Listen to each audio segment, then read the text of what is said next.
こんばんは、春パイロットキヨキヨです。あなたのデスクに本物のエアバスのコックピットを再現したい、そう思ったことはありませんか？特に A320 でのコールド&ダークからの始動は、まさにフライトシムの醍醐味ですよね。今回ご紹介するのは、ローズファイア社から登場した話題のハードウェア A106 Pro A320 Pro ライトオーバーヘッドパネルです。手頃なサイズ感で A320 の多くの主要な機能を物理パネルとして操作できるようにした意欲作です。しかしこのパネル、意欲作の裏側には見逃せない光と影が存在しました。この動画では A106 Pro を検証し、そのビルドの品質、設定の難しさ、そしてフライトシムでの実用性を正直にお伝えします。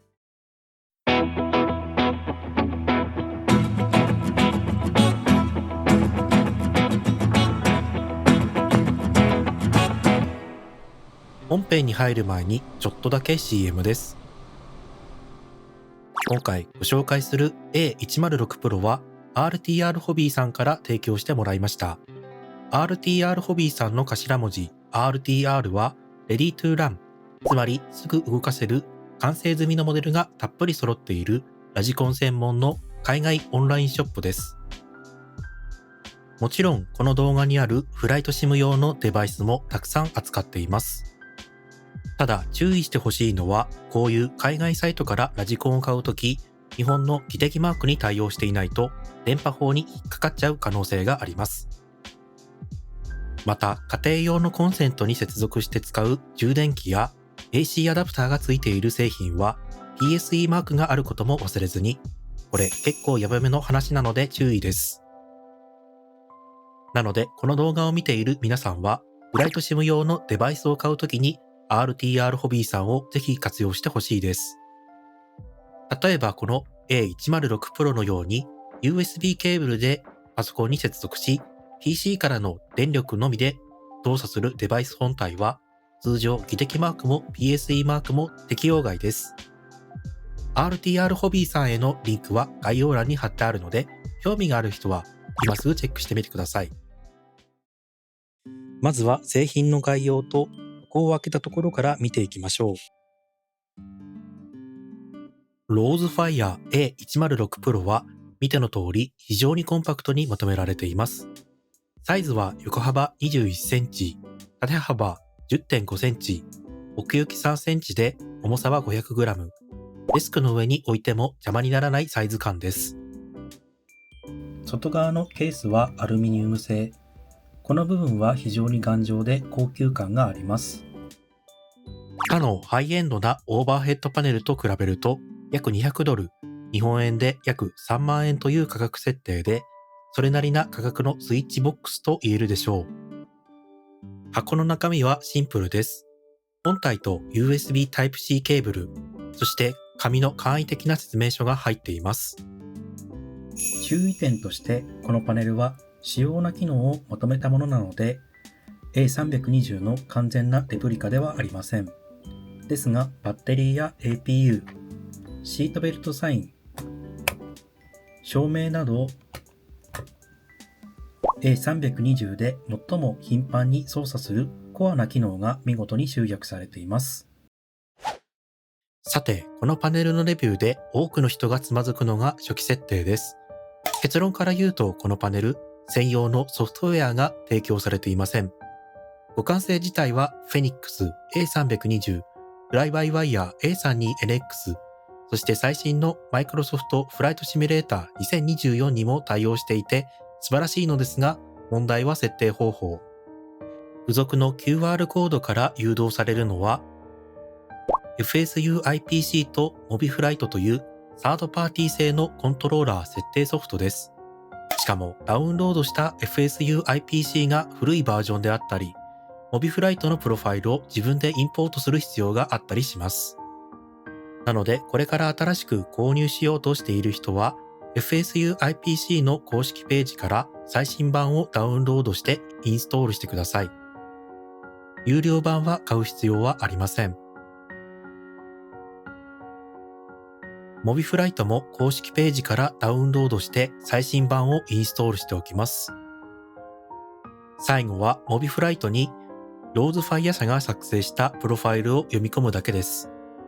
このようにモビフライトとか FSU-IPC に慣れている方なら大丈夫かもしれませんが、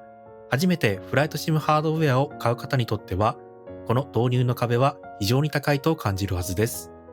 USB を接続するだけで使えるデバイスであれば印象は大きく変わったでしょうね。設定の次は実際に触って感じる品質についてです。ここは評価が分かれるポイントでした。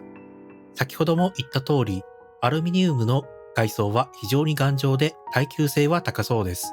しかし、その内部のスイッチやボタンの品質がこの外装のレベルに追いついていません。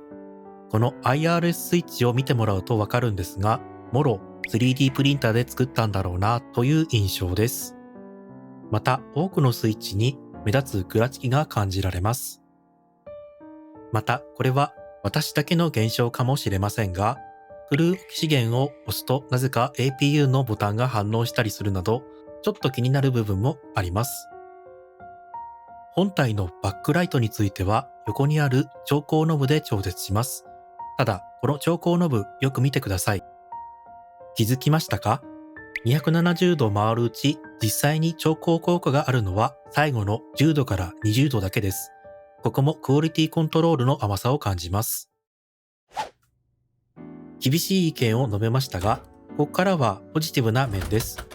多くの欠点を乗り越えて一度設定が完了すれば、このパネルのパフォーマンスだけは優秀でした。例えば外部電源に接続するとパネル上のライトが点灯し、SIM内の音とシステムがほぼラグなしで連動します。複雑な操作もリアルタイムで SIM の状態と同期します。入力の遅延は極めて低く、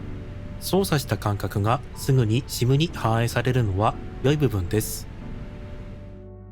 付属のスタンドか何かがあれば固定方法がいろいろ検討できそうなんですが、この製品にはベサマウント用のネジ穴があるのみです。誰もがベサ規格のディスプレイアームを持っている環境ではないので、